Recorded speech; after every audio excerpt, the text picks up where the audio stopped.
চট্টগ্রামে ওয়াসার পাইপলাইন খনন করতে গিয়ে মাটি চাপা পড়ে 2 শ্রমিকের মৃত্যু হয়েছে। বিস্তারিত জানাতে এই মুহূর্তে চট্টগ্রাম মেডিকেলে আছেন সহকর্মী পার্থ প্রতিম বিশ্বাস। যাচ্ছি তার কাছে।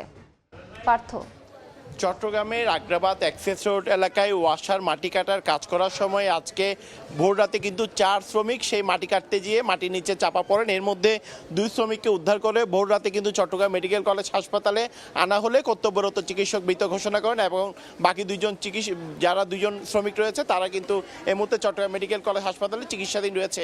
এদিকে চট্টগ্রাম মেডিকেল কলেজ হাসপাতালের শ্রমিক এবং ওয়াসার কন্ট্রাক্টরের মধ্যে কথা কাটাকাটির এক পর্যায়ে আমরা দেখেছি তারা কিন্তু এই যে চট্টগ্রাম মেডিকেল কলেজ হাসপাতাল জরুরি বিভাগের যেটি ডাক্তারদের রুম রয়েছে এবং মেডিকেল অফিসার রুম রয়েছে, আপনারা দেখতে পাচ্ছেন সেই মেডিকেল অফিসারের রুমটিও কিন্তু ভাঙচুর করেছে শ্রমিকরা এবং উত্তেজিত শ্রমিকরা। এবং সেক্ষেত্রে হয়তো কন্ট্রাক্টরের একটি কথা বলেছে মারা গেছে, তো কি হয়েছে এমন একটি কথার জের ধরে আসলে এই ঘটনাটি ঘটেছে। সেক্ষেত্রে আমরা মেডিকেল পরিচালকের সাথে কথা বলেছিলাম, তিনি আমাদেরকে জানিয়েছেন এই ঘটনায় 7 থেকে 8 জন শ্রমিককে কিন্তু আটক করা হয়েছে।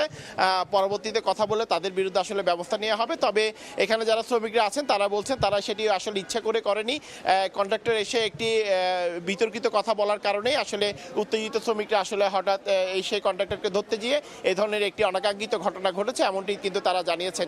অন্যদিকে যে 2 শ্রমিক আসলে চট্টগ্রাম ওয়াসার মাটি কাটার যে কাজ করছিলেন তাদেরকে উদ্ধার করে কিন্তু সে সময় কিন্তু আমরা দেখেছি ভিডিও ফুটেজে স্থানীয় মানুষ যারা রয়েছেন তারা কিন্তু উদ্ধার করে চট্টগ্রাম মেডিকেল কলেজ হাসপাতালে নিয়ে আসা হয়েছে এবং এর মধ্যে একজনের বাড়ি ভোলার, তার আত্মীয়ের সাথে আমরা কথা বলেছিলাম, সে আমাদেরকে জানিয়েছে চট্টগ্রামে দীর্ঘদিন ধরে সে শ্রমিকের কাজ করতো। আজকে ভোর রাতে ওয়াসার মাটি কাটার কাজ করার সময় কিন্তু আসলে মাটির নিচে চাপা পড়ে এই দুর্ঘটনাটি ঘটেছে এমনটি কিন্তু তিনি আমাদেরকে জানিয়েছেন। তো আমরা চট্টগ্রাম মেডিকেলে আসি এবং আমরা দেখছি এই যে অনাকাঙ্ক্ষিত ঘটনাটি ঘটেছে সেক্ষেত্রে চট্টগ্রাম মেডিকেল কলেজ হাসপাতালের কর্তৃপক্ষ কিন্তু এখানে সেটি দেখতে এসেছিলেন। তো এই ছিল আমার কাছে এখনো পর্যন্ত চট্টগ্রাম মেডিকেল হাসপাতালের সামনে থেকে এখানকার সর্বশেষ খবর।